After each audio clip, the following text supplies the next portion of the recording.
आज हम इस वीडियो में वैसे स्टूडेंट जो खासकर बीएचयू में बीएससी बायो के लिए एडमिशन लेना चाहते हैं, बायो में खासकर, क्योंकि पहले उनको एंट्रेंस एग्ज़ाम देना पड़ेगा, लेकिन इस वीडियोस में उन्हें किस तरीके से एग्ज़ाम को क्लियर करना है उसके बारे में, साथ ही exam pattern, eligibility criteria, syllabus 2022 और बेसिक इन्फॉर्मेशन जो भी है वो आपको ज़रूर प्रोवाइड कराई जाएगी। लेकिन यहाँ पे एक चीज़ नोटिस आपको दे दें, ये इसको लेकर आप मत कन्फ्यूज होइएगा। आपसे रिलेवेंट जो भी इन्फॉर्मेशन है वो आपको दी जा रही है यहाँ पे। बात बाकी ये है कि अगर फिर भी कोई क्वेरी होगा, वीडियो के डिस्क्रिप्शन बॉक्स में इंस्टाग्राम का लिंक है, मुझे मैसेज कर सकते हैं। अब हम आते हैं आपके पॉइंट पे। देखिए, उससे पहले मैं बता दूं कि जो बीएससी बायो में एडमिशन का जो प्रोसेस है बड़ा सिंपल।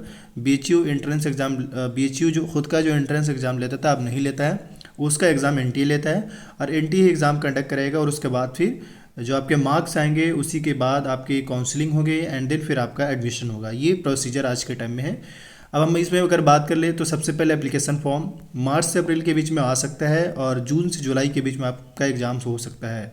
लेकिन अगर फॉर्म फिल करने का जो चार्जेज की बात कर ले तो नॉर्मली इसके 600 व एक फॉर्म फिल करने का है। अगर एक से ज़्यादा फॉर्म फिल करते हैं तो देन इसके 400 रुपीज़ और, मतलब टोटल अगर 2 फॉर्म का 1000 हो जाएगा और 3 करते हैं तो 1400 हो जाएगा।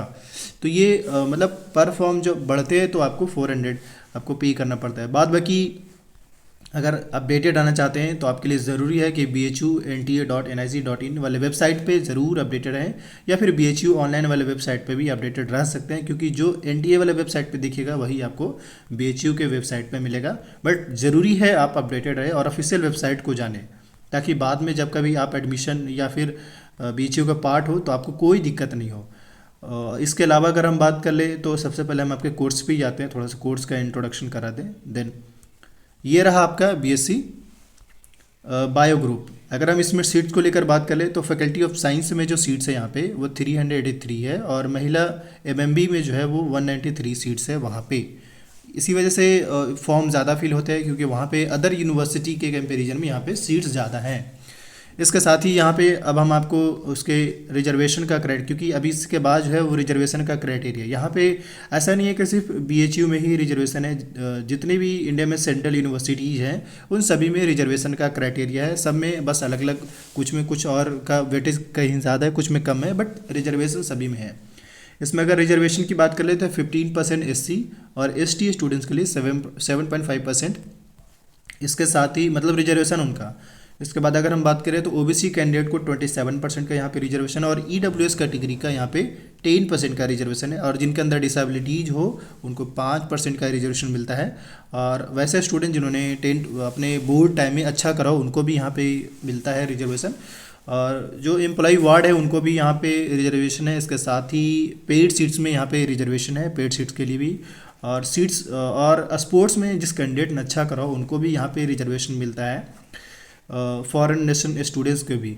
और अब इसके बाद हम आपके एलिजिबिलिटी क्राइटेरिया है उस पर आते हैं, क्योंकि ये बेहद इंपॉर्टेंट है। और बहुत सारे ऐसे स्टूडेंट्स होते हैं जिनको शायद एलिजिबिलिटी पता नहीं होता है, लेकिन जब एंट्रेंस क्वालिफाई कर जाते हैं और जब वो एडमिशन लेने जाते हैं तो उनका एडमिशन उस टाइम कैंसिल होने का ऑप्शन हो जाता है। क्यों? क्योंकि जो एलिजिबिलिटी क्राइटेरिया जो बीएचयू में बीएससी में डिमांड है उनको फुलफिल नहीं करने की वजह से। तो आगे हम आपके ही कोर्स पे अभी बीकॉम्स पे हैं। ये रहा,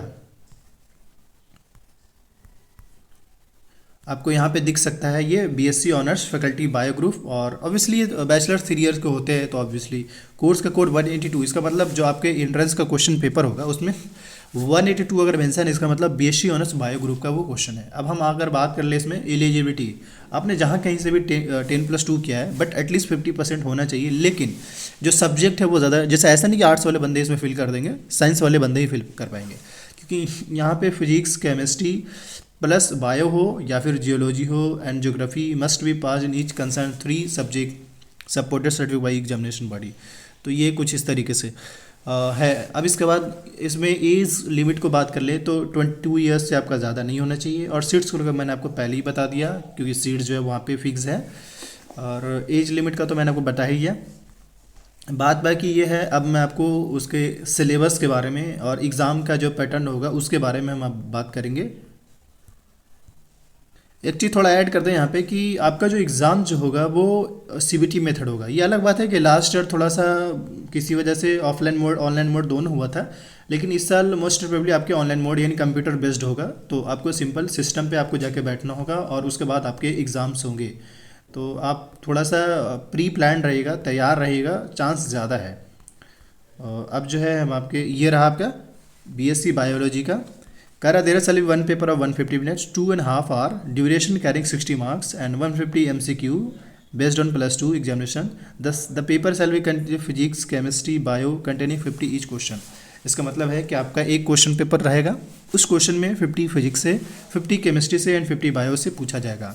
अगर आप जेई मेन या नीट का और अगर जेई मेन का अगर तैयारी की होंगे तो आपके लिए बहुत मतलब आप आराम से क्लियर कर सकते हैं, क्योंकि उतना भी टफ नहीं होता है। स्टैंडर्ड अच्छा रहता है क्वेश्चन का, लेकिन फिर भी है कि आपको 11th 12th जो एनसीईआरटी है 11-12 आपको एकदम ढंग से जितना ज़्यादा ज़्यादा दबा करके रिवीजन करिए और अच्छे से पढ़िए, क्योंकि आपके प्रैक्टिस ही आपको हेल्प करेंगे सिलेक्शन दिलाने में। और सोर्सेज को लेकर मैंने बता दिया, एनसीईआरटी कोई भी अच्छे स्टैंडर्ड का अगर बुक मिले तो उसको भी फॉलो कर सकते हैं, लेकिन उन सब में ज़्यादा ज़रूरी कि आप लास्ट ईयर के एटलीस्ट क्वेश्चन पेपर को एसेस करने की कोशिश करिए, किसी से भी, चाहे जहाँ से भी मिल सके। अगर गाइड वाइड भी मिल जाए तो भी अच्छी बात है, बट है कि क्वेश्चन पेपर आपको एक आइडिया दे पाएगा कि हाँ भाई क्वेश्चन का लेवल क्या है, किस टाइप का पूछ रहा है। बात बाकी अगर आप BHU एंड CUSET के इन्फॉर्मेशन से अपडेटेड रहना चाहते हैं, इस यूट्यूब चैनल को आप जरूर सब्सक्राइब कर लीजिए, जो भी अपडेट्स आते हैं। और अगर आपके कोई खास क्वेरी है या अगर किसी खास टॉपिक पे वीडियो चाहते हैं, कमेंट करिएगा।